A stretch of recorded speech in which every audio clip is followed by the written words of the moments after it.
Hey guys, how's it going? In this video we're going to go over question 2 from the 2019 Specimen SQA Advanced Higher Physics exam paper, so let's get into it. Question 2 says water is removed from clothes during the spin cycle of a washing machine. The drum holding the clothes has a maximum spin rate of 1250 revolutions per minute, and you can see a generic washing machine there. Part A says show that the maximum angular velocity of the drum is 131 radians per second, and this is worth 2 marks. Well, we want to first find the angular displacement theta and then the angular velocity omega. Well, the number of revolutions is giving us an idea of the angular displacement theta, but we need to convert it. So we can say that theta is equal to 1250 revolutions, which is equal to 1250 times 2 pi, because remember one full revolution is the same as 2 pi radians. So we just times these two together, and that should give us 2500 pi radians, or you can write it as a decimal if you prefer. We can then use this equation here relating angular velocity omega and angular displacement theta, which is omega equals d theta by dt, but we don't need to use it in this form. We could actually just generalise this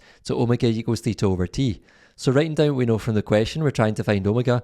We know that theta is 2500 pi radians, and the time t is 60 seconds because we were told the number of revolutions per minute. So the time must be 1 minute in seconds. So writing down our equation, we have omega equals theta over t, substituting in the numbers gives 2500 pi divided by 60, and putting that into your calculator should give you an answer of 131 radians per second, and that's what we were asked to show. Part B says at the start of a spin cycle, the drum has an angular velocity of 7.50 radians per second.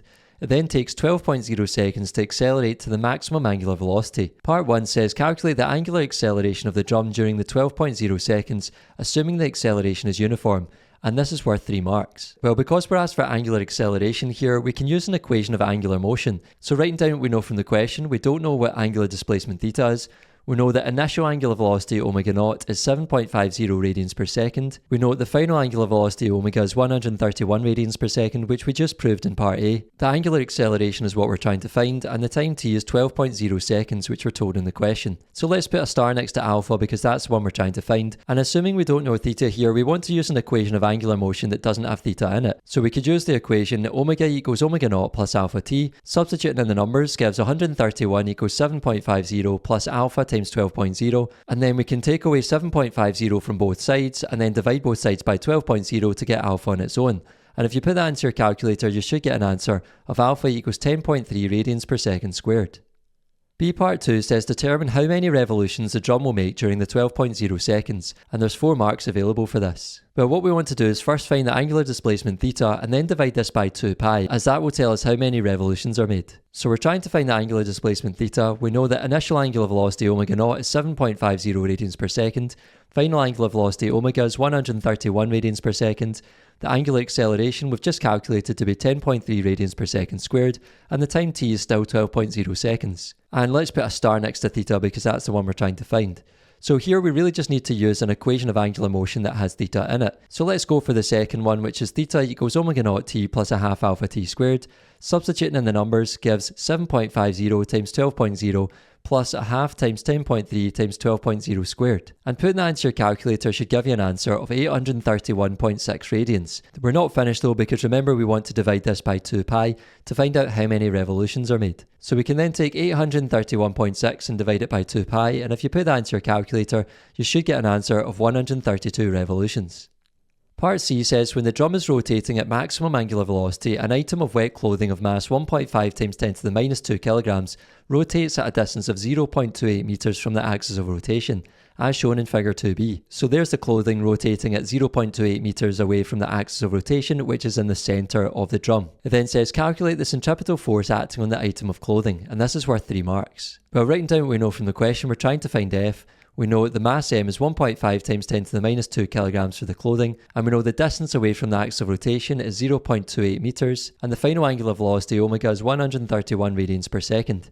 So writing down our equation for centripetal force in terms of angular velocity omega, we have F equals mr omega squared. Substituting in the numbers gives 1.5 times 10 to the minus 2 times 0.28 times 131 squared, and if you put that into your calculator, you should get an answer of 72 newtons. Part D says the outer surface of the drum has small holes as shown in figure 2c. These holes allow most of the water to be removed, and there's the holes there. Part 1 says explain why the water separates from the item of clothing during the spin cycle, and this is worth 2 marks. So we can say the drum exerts a centripetal force on the clothing, however there is no centripetal force acting on the water, so that allows it to separate from the item of clothing and pass through the holes in the drum. D part 2 says the drum rotates in an anti-clockwise direction.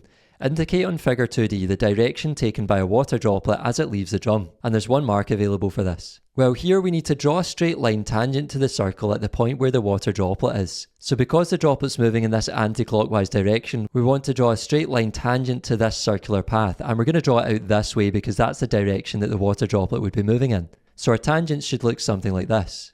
Lastly, D part 3 says explain what happens to the magnitude of the force acting on an item of clothing inside the drum as it rotates at its maximum angular velocity, and this is worth 2 marks. Well, remember this force is the centripetal force that it's talking about, so we could say that when the wet clothing rotates at the drum's maximum angular velocity, the mass of the clothing decreases since water separates from it. And if you then think about how mass affects centripetal force, we could say that this causes the centripetal force acting on the clothing to decrease. And that's because, remember, if you use the equation F equals mv squared over r, or F equals mr omega squared that we used earlier in this question, then you'll know that in both equations the centripetal force F is directly proportional to the mass m. So if the mass of the item of clothing decreases, then the centripetal force acting on it must also decrease.